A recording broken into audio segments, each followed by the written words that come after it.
Hey, good morning. Welcome to Doug Badger Radio. August 1st, we're going to be chatting with Mark Scandrette. Mark is the author of a new book called Free, Spending Your Time and Your Money on the Things That Matter Most to You in Your Life.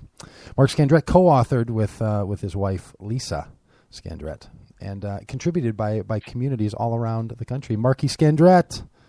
Hey buddy. Man. How are you? Hi, Mark. I'm great.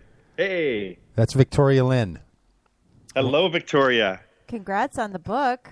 And, Looks beautiful. And I love the echo you've got going there. It sounds very grand. Are you in a bathroom, It's Mark? going to make everything sound like the significance and importance that it is. Well, wow. Here we go. And Mark, we also have intern Quincy back here. She won't say anything, but she's making the social media life happen. Awesome. Hey, congratulations on the book. Yeah, thanks. It's been fun. Free, spending your time and money on what matters most. Available for sale at all of your local and top-notch book resellers, I guess. Yes. Great. Yeah. What does it sell for? Gas stations. Yeah. Is it $19.99? What does it sell? What does the free book sell for? You see what we're doing? We're joking about the fact that it's about free, but then you have to buy it. I think he gets it. You're Doug. teasing. You get it? Yeah, go ahead. So it's free, but it's not cheap. Oh, there you go. Free, but it's going to cost you something. In fact, that's Mark. We've had these conversations for I don't know. It feels like almost 20 years. That's something that's important to you. That free doesn't mean cheap or chintzy or low grade. It actually you're advocating for a more quality kind of life in the book and in the other things that when you talk about this, spending your time and money on the things that matter most. Right. We wanted to have a conversation with this book about money, meaning, and global sustainability and equity, I know what I've noticed is there's a lot of books out there about getting out of debt or building wealth, and this is totally not that. Mm-hmm. This is about choosing the things that matter most and doing those things both in terms of our relationships and our kind of deeper sense of purpose in life, but also making those decisions in light of our place of privilege in the world, and making good choices that help future generations and our brothers and sisters around the planet. Yeah. And one of the things that you've done in the book, you even have a section at the beginning asking people to think about a way to use this book. And you really try to design it as a conversation book for groups and for people to do together, not a book, because a lot of times books are about kind of an individual person's experience or an introvert's step away from all the clutter and the busyness of life into a book. And so some of us who read, it's because I want to get away from everybody, so I'm going to go read.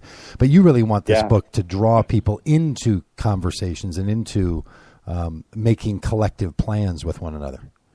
Right. Yeah. So this book is based on 7 years of workshops that Lisa and I have been doing in San Francisco and around the Bay Area, where we walk through different practices with groups of people to help them become more free and identify what's important and learn to use time and money to support the things we say that matter most to us.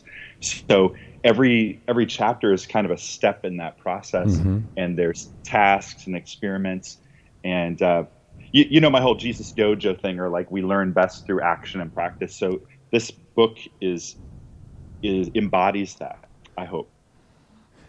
And so you have activities, right, that where you can go through and really consider everything you have, like within your world. Cars, education, access to cabins, I don't know, just every kind of resource that you might take for granted as opportunities to enjoy, share, and look at the abundance in your world. Yeah. I think probably if there's a big idea in the book, it's asking the question, do we live in a world of scarcity or abundance? And I think it's crazy that even though we live in one of the wealthiest economies in the world, a lot of us feel stressed in our finances, stretched in time, or perplexed about what makes life meaningful. And I think that we are invited to consider, maybe we maybe we do have enough, and that we live in a world where our Creator provides what we need, and that we can be grateful for what we have and generous with what we've been given. So I know one of your big questions is, how does somebody live not only equitably in their own family and with their own friends, but in their cities and in their country and really globally, because we live in a global economy. So for a lot of people, we've begun to realize in the last 15 years that as the global economy goes, it is deeply affected and deeply influenced by the ability of people in the United States and around the world to spend money and buy things, right? When buying goes down, that causes a kind of recession and causes much of the difficulty financially that has happened to people, because we live in this very integrated system of spending and all that. So talk a little bit about how somebody who's advocating what you're advocating, if people did it, how would that not bring down the economies of the world? Right. People are like, hey, you know what? I don't need to buy things anymore. The ripple effect of that through the world is that poor people become poorer and the extremely wealthy become more wealthy, and everybody else suffers. Right. So the book's called Free, but it's not called cheap. I love it. So I think there's steps in this process. In my conversations with people over the years, one of the first steps is simply getting to a place of financial sustainability for many of us. And once we've taken the time to become more intentional about how we handle money, then I think the next question is, how do we use the resources that we have to do for the greatest good in the world? Yeah. So the last chapter of the book is about making conscious choices about spending. We vote with our spending. So what are the things that we want to, what kind of world do we want to live in the future and leave to our children and grandchildren? We need to pay for those things that we value, and we're casting that vote with that spending. So buying quality, buying things that are made in a way that respects the earth and the workers in the process. But as you guys know, man, the challenge is that means we're going to have to pay more for the things that we use and consume than we're used to. So we have as much as we have a culture that's based on materialism, it's also based on wanting to get things cheap. Yeah, on the cheap. And can consume more as much as possible. I think the lingering question for me after spending a year writing this book is, I'm still haunted by the fact that it would take between 4 and 7 planets for everyone on Earth to consume at the rate of the average American. And so it's a good thing they don't. Yeah. We'd be in trouble. Glad we got that covered. So in terms of an ecological footprint, the number of acres required for that level of consumption, 4 to 7 planets. So we've just got to find a version of the good life that can be shared by more of us, than we currently have. So one of the practices we invite people into in the book is to consider what's enough for me. Could I set some voluntary limits in terms of housing, food, transportation, and be thoughtful about that, and support each other in that process, and say, what if we're a community where we know we have enough and we don't have to consume more in these areas. And when I know, at least with one of the groups here in Minneapolis, with a bunch of people I know, you had folks workshop this and experiment with the material and all. Yeah. As you've heard back from people who have done that, what have you noticed that people are taking from the book? Like, is it that they didn't really, people aren't very intentional about how they spend their money? It's like when people start into a weight loss program, they're like, if you just start keeping track of what you eat all day, you'll notice there's all this, what they call idle eating. Like you're just eating in between things and just sort of snacking, and you didn't really even think about that. Is that something that you've noticed? Like, is it the intentionality that people are finding beneficial in these conversations? Yeah, I think that a lot of us operate with sort of an not being particularly conscious about how we handle money. Frankly, I'm really disturbed at how in our country 17, 18-year-olds are forced to make decisions that might put them in debt $100,000, $150,000 to finance their college education. Oh yeah. And we're meeting so many people who are now in their mid-20s to early 30s who they also partnered up with someone who made those same choices. Right. and we're talking about a home loan amount of to pay back, which can really limit the choices a person can make, at least until they get that debt paid off. And so we encourage people to, talk about these things with your kids earlier and what the long-term ramifications might be of these decisions, and make those kind of choices thoughtfully. So I think, there's obviously small details about how you manage your day-to-day finances, but then there's really big ones like the choice of whether or not to spend a certain amount on housing, a home or a vehicle that can begin to add up for sure. Well, and money is such a taboo subject. We're not just talking about money here, obviously, but it is a subject that's hard to discuss sometimes in groups. And so I was a part of one of the pilot groups for you as you wrote this book, and we really found that brought us together in such a way that we're still meeting and have moved on to other difficult subjects and having conversations about them and figuring out how to be generous together. And we have an account of money that we've pooled, but it was daunting at first to think about sharing.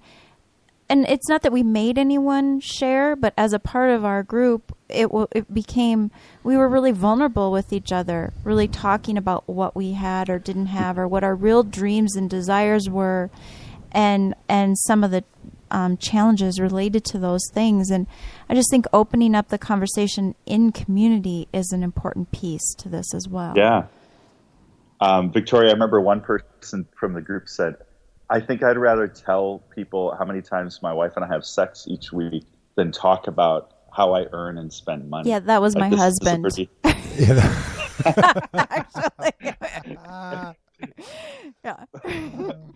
But what I know it sounds scary to, and you guys when you did it, you kind of choked at the point of actually sharing the details, if I'm remembering right. Like all of us, or as a group, or me and my husband. Well, the group was like, we're gonna talk about this. We're gonna talk about this, and then it was like, do we want to or not?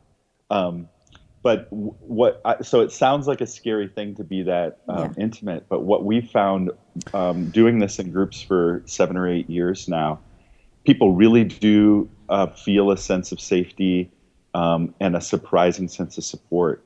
And I just have story after story of folks who really experienced some liberation by opening up to a group about this area of life. And it was scary for all of us. I remember the first time we did this, some of us were scared to share because we knew that we made more than most of the rest of the people in the group. And it was supportive and affirming to have people listen to us and say, "Wow, it seems like you're really using the wealth that you've been given in really just and sustainable and beautiful ways." Other people, it was scary to share because of how little we make. And I remember one person in our first pilot group who, when we got to that, she shared that she wasn't even making enough to cover her rent and groceries and was having to put credit cards on groceries. And when we heard that, the group could respond to it and say, "Wow, come live with our family for a while so that your expenses go down, so that you can get on a more even basis." And another person said, "Hey, I'd love, I'm pretty good at, figuring out budgets. I'd love to help you with that." And as a result, this person was able to become more financially sustainable, go back to college and finish her degree. And it was the support of the group that allowed for that. Yeah. So how do you create a situation, right, where there's not that kind of judgment on people, right? Because, I live in different worlds, and in some world, like I drive a 1997 Honda CRV, and and there's a group of people that are like my age, and they're like dude, you drive a college kid's car. Like, why can't you, you know what I mean? Like, it's embarrassing to be around people that, like, you know, have been financially successful and career successful in their lives and be like, I drive a 1997 CRV. And then I'm around other people who are like, you drive a CRV? That's like an SUV. Like, why are you tearing up the planet with that? Right. And, or somebody who says, you know, like, I'm thinking of the example of the person in your group who's like, hey, I don't even make enough money to like, you know, pay for my groceries and my rent. So I'm running up some debt just for my living expenses. I can see a lot of people like, but sister, like, you work 15 hours a week, you know, like if you worked 60 hours a week, like some of the rest of us, you'd have enough money, but you sit around, I'm making up a story, but you know, you sit around writing in your journal and like, you know, doing your thing and going to your yoga class. So like, how do you help people believe that there's a group of people that wouldn't have this kind of response to it, right? Where people are just like, your money indicates you live such a different life than I would think was reasonable. So first, we don't start with talking about money. We start with talking about meaning. And you'll see that in the book. We don't talk about money till chapter 5. What it starts with is, who are you and what makes life meaningful? Mm-hmm. Let's name what matters most. The second step is let's value and align our time. So is the way you're spending your time, does it reflect what you've stated matters most to you? And at that point, most of us go, I'd like to make some adjustments in how I spend my time. Yeah. And then we make a transition from there to say, there's a dynamic between time and money and meaning. And sometimes we have to make trade-offs between those things. So we might have to give up some time to earn enough money to live, or give up some of that earning potential in order to have the time to do the things in life that are meaningful. So what I try and emphasize is we're all just being invited to take our next step into the fruitfulness that we're created for.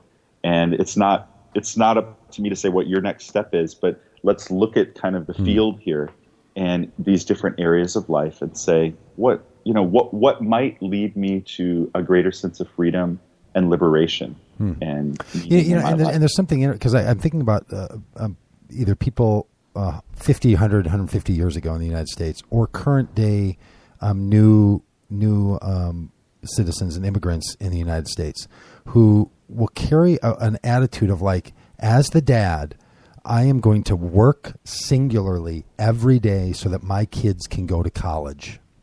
And they're going to rise above, and that's the meaning, that's the call, that's what you do. And Mark, I know you know people in San Francisco, and Victoria, you know people, and I know people. Like, that's what they do, and that's so honorable.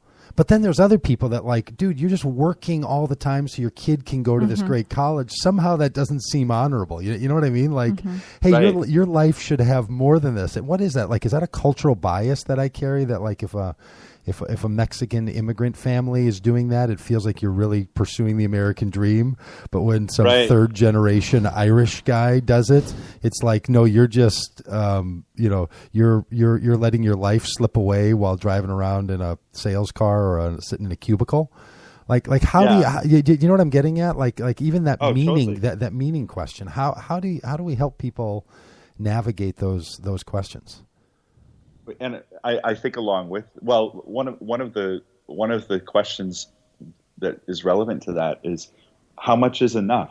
So I think there's really partly what I'm asking people to examine in the book is their assumptions about money, prosperity, and happiness.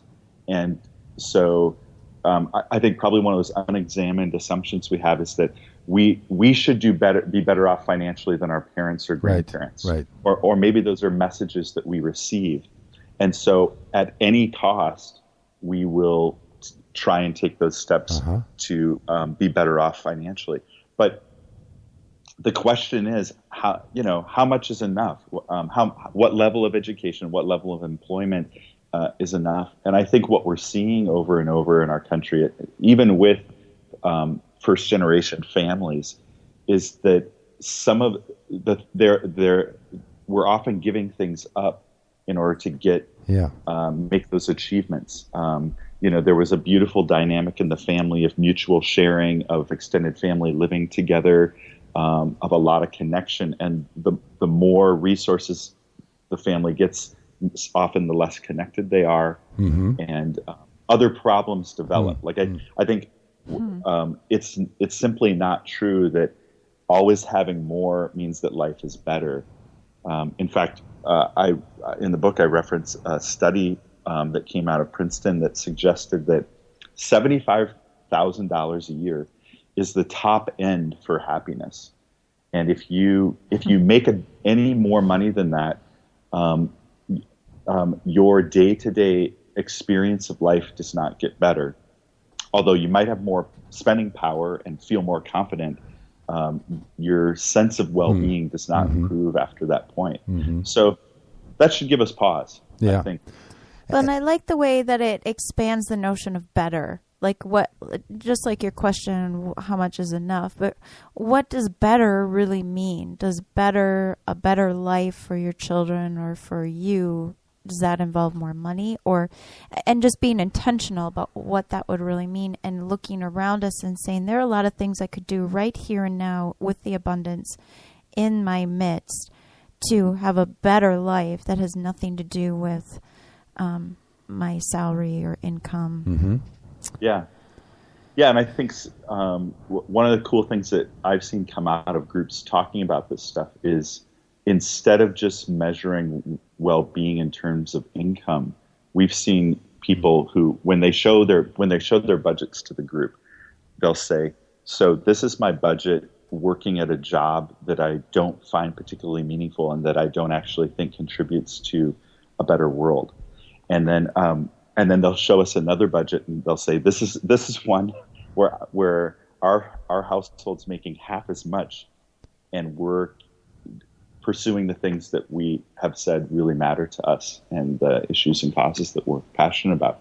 But it's cool to see the trade-offs that we can make, and we can tinker with this. In the story, in the book, there's a story about a friend of mine who, the last year that he was a real estate broker, he made $500,000, and at the end of that year, he had spent it all. And in midlife, right around 38 or 40 years old, he made a huge switch and said, is this a path that's leading me towards goodness and wholeness in my life and relationships, or could I make a change? And he began to make some changes to use his entrepreneurial skills to create jobs that would help people who are vocationally challenged, and I think taking the time to make those trade-offs that might bring him to a place where life is full of meaning and he's able to contribute to the greater good that our Creator desires for our world. But and isn't there? Isn't there an implication, sort of in your book and kind of in a lot of these conversations that go on, not only yours but that other people have, that having less is really better? Like, there's a little talk sheet that comes with your thing. It says, have less, live more. Isn't there really kind of a secret implication in here that minimizing and having less is better than having more? Or I really hope that that's not what's being communicated. You might want to look at your talking sheets. There's a big talk sheet that the publisher says in bold print at the top. It says, have less, live more. Yeah, you might want to revise that, Mark. Caps. I don't have 100% creative control. No, I get it. But people hear that, right? So whether it's you or somebody else, or these are top quality professionals over there at the book printing shop. They know what they're doing. They know that's going to trigger people. Somehow we believe that because we live in one of the more prosperous economies in the world. I mean, Qatar is still killing all the rest of us. But anyway, we live in a very wealthy kind of place. So there's then this counterbalance which says, no, you should have less, not more. Your closet's full of old, crappy, Old Navy clothes that you never wanted in the first place. You might as well get rid of them. Right. This whole thing. So isn't there really an implication of like, reduce, reuse, recycle? Oh, definitely. I mean, I think there's a lot of different angles to look at this at, and I don't want to minimize the global implications of this. That here's an example. 100 years ago, you would have to spend a significant amount of your income on clothing just to have one decent outfit. Right. And through technology and outsourcing, the cost of clothing has gone down significantly. And instead of saying, great, now I don't have to spend as much on clothes, what we as a society ended up doing is just buying way more clothes than we could possibly use. Uh-huh. And so Dwayne Elgin, among others, who's kind of a simplicity advocate, suggests we're perhaps the first generation who has needed to make decisions towards voluntary simplicity. In an agrarian society, there was a limit to the amount of wealth that could be generated, and it was based on the cycle of the seasons.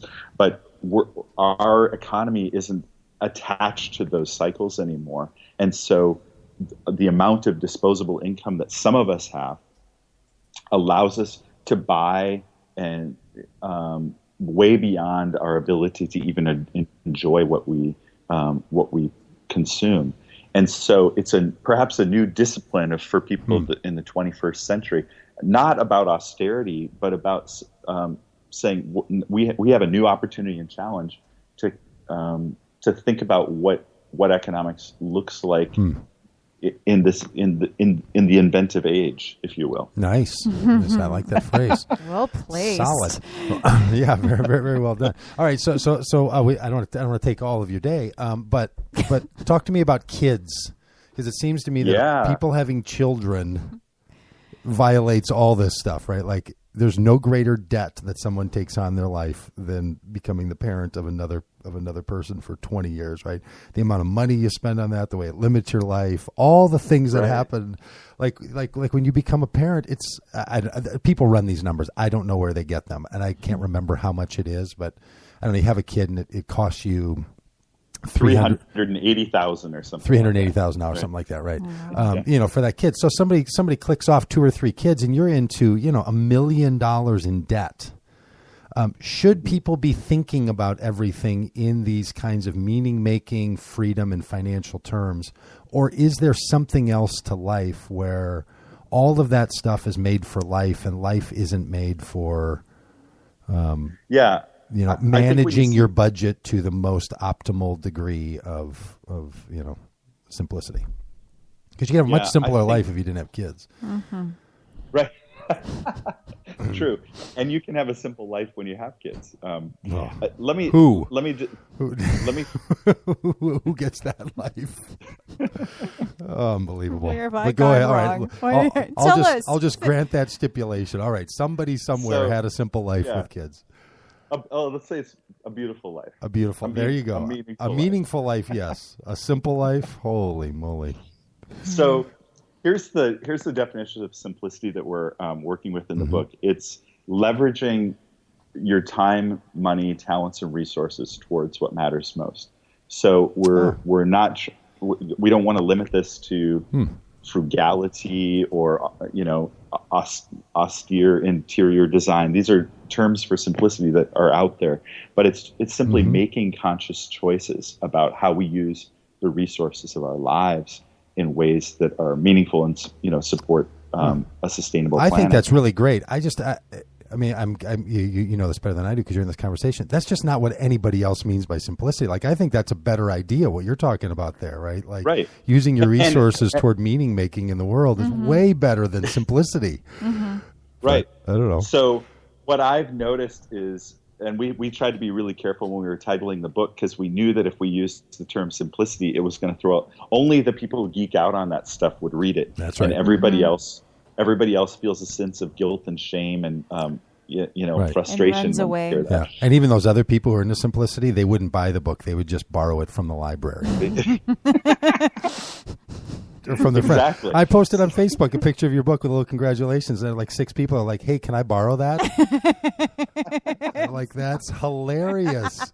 Like, I really, really need that, but I don't want to pay $11. Right. Can I borrow it? Like, yes, when the other person's done borrowing it.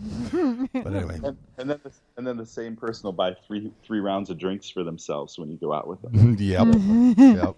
And they wrote it to me on their on their MacBook Pro.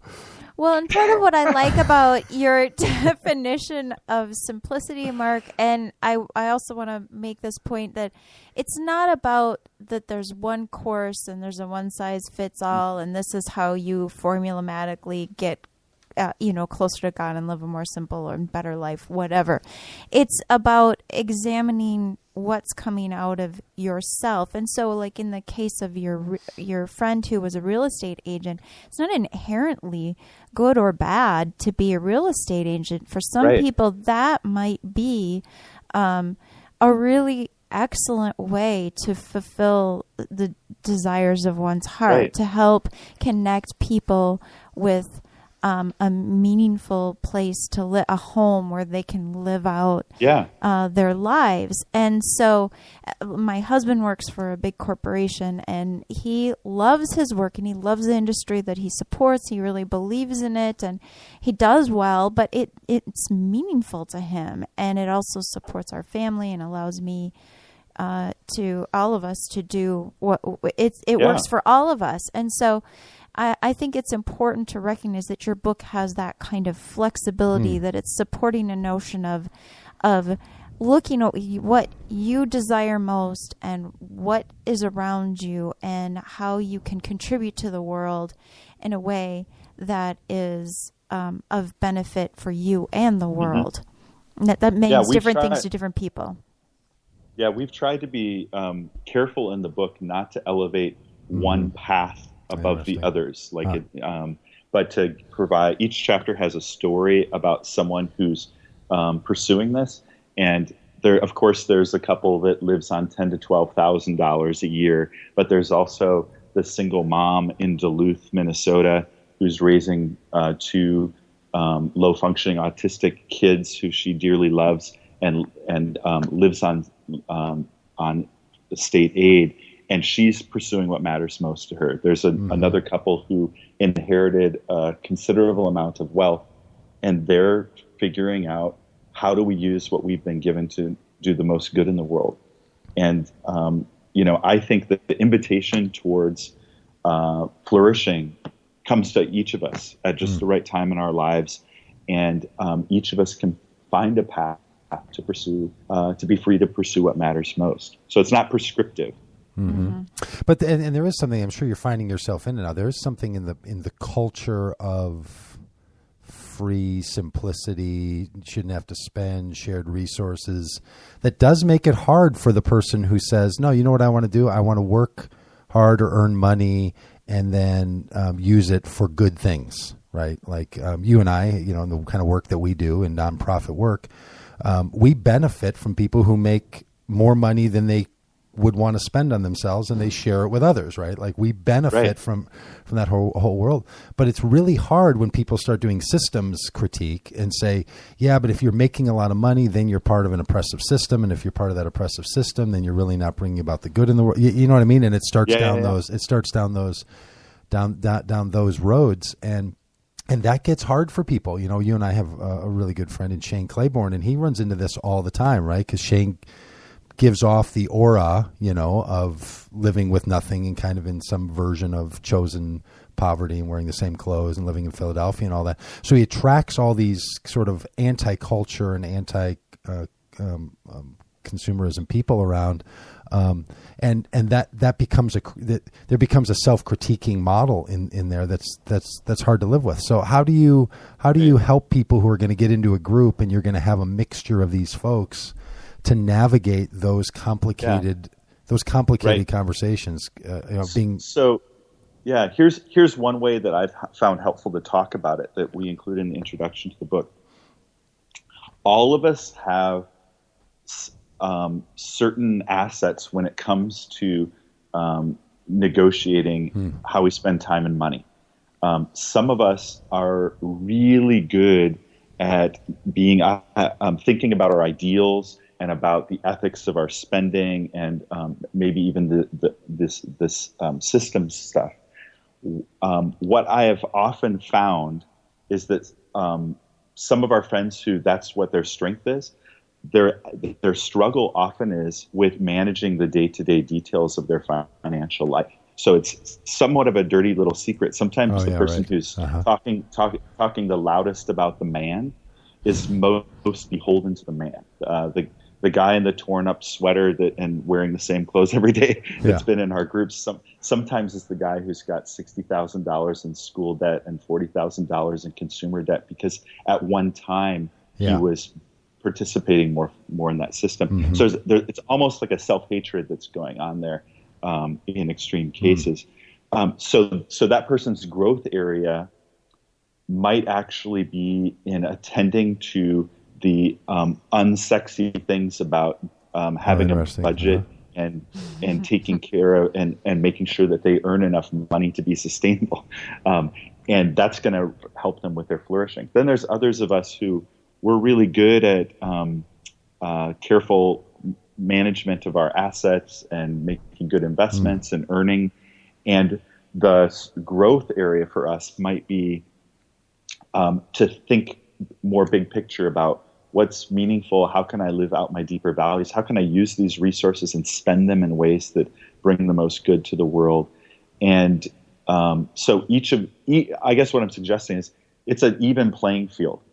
And each of us have steps we can take to live more fully. And hopefully in a group, the group can kind of appreciate those assets and affirm those assets rather than doing the cheap and easy thing and saying, this is the preferred or the ideal here, and it's the person who has less or spends less or earns less. Mm-hmm. I have found, because the book's been out for 2 weeks now, and I've done 3 book release events and spoken to 2 or 3 different communities, and someone always comes up to me afterwards and asks me, is it okay for me to have fly fishing equipment? or something like that. Right. And you can see that what they want is some legalistic standard that puts them on the good side, and that sort of says people who have these things or this situation are on the other side. Right. And that kind of thinking is just not helpful. Mm-hmm. And so I'll say to that person, I'm not here to answer that question. And it seems like you're fixating on a detail here. The question is how do you use that to, how could you use that fly fishing equipment to do good in the world? What whisper are you hearing about becoming most free? So I've noticed some people have this ideal about austerity that is not what the book is about. Mm-hmm. Yeah, and they probably in a Christian context run into like, oh yeah, okay, now we've got the money prophet like there was, in the Bible, or Jesus. Now you're Jesus talking to the rich young ruler and like, hey pal, here's what you got to do: sell it all, right? Or give it all up. And you've got Richard Rohr on the front, a guy who took a vow of poverty. Like there's a whole culture around true righteousness would be to not live on bread alone. Right. And that triggers people's legalism isn't always just self-generated, right? Sometimes there's a little piece of the Christian story that adds to that. So how do you now, granted, look, it's a complicated conversation, and how do you use your life? But for some people, they just don't earn enough money, and so they live in debt. So they need to work harder and earn more money. That's true for some people. Yeah. For some people, they just work all the time, and there's no joy in their life, and they're trapped in a job, and they don't know how to get out of it. And for other people, they're just like, I don't even care about money at all. Like I never think about it. And there's a lot of people in coupled relationships where one of them is the money person, and the other one's like, I don't even know. Like I have no idea how much we make. I don't care. Yeah. Those are all so different. You're really deeply inside of someone's psyche in this, in the conversation that you're raising in your book, Free, spending your time and money on things that matter most. Yeah, and so again, our goal is not to be prescriptive, but to provide an opportunity for people to be reflective and become more conscious about the choices that they're making. And what I found is that most of us have some point of ache or pain when it comes to time, money, and meaning. And so what we're trying to do is simply help people uncover that and ask the question, what might be my next steps towards experiencing more liberation in my life? Because I know what's going to happen, right? Some pastor's going to listen to the show, or they're going to find your book someplace else, and they're going to think, hey, we should totally do this for like a small group, or we should do this for a Sunday school class, or we should make this an offering. And so they're going to pitch it out to their church, right? And someone's going to see it and think free, and they're going to look at this great cover, and they're going to be spending your time, and they're going to see money, and they're going to be like, oh, this is going to be a guy telling me I can't go to Starbucks every morning before I go to work, right? Like that's where it lands on somebody. They're like, I don't need another, another beatnik in San Francisco telling me how, One of the guys in our group said, I'm afraid my wife is going to take my lunches away at work. Exactly. That I'm going to be packing a lunch instead of going out to the food truck, So I want to give you a chance for one final word to encourage that pastor or group leader that when they get into the book, they will find more than that. Right. Definitely. And one of the compelling images to me is from the Gospels where Jesus talks about the kind of fruitfulness and generativity that we're created for. And then he talks about different kinds of soil, and he gets to the third one and says, it was life's worries, riches, and pleasures that choked the plant, making it unfruitful. So to me, the animating question of the book is, what choices will help you to be the most free, to do the most good with your life? And I think that's at the heart of this. That's great. So congratulations on the cover design too. I don't know how you think of it, but I like it a lot. I think it's really great. You happy with it? Yeah, I am. We went around a few times on it. I'm interested in my covers, and I'm pretty happy with what they came up with. Has Lisa seen it yet? Because her name is quite a bit smaller.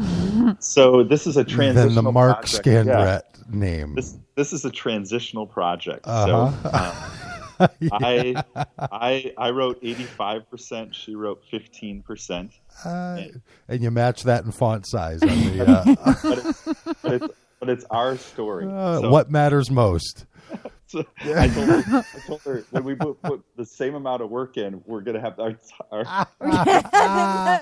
Did she say that when you were thinking about naming your children? Did she say that to you?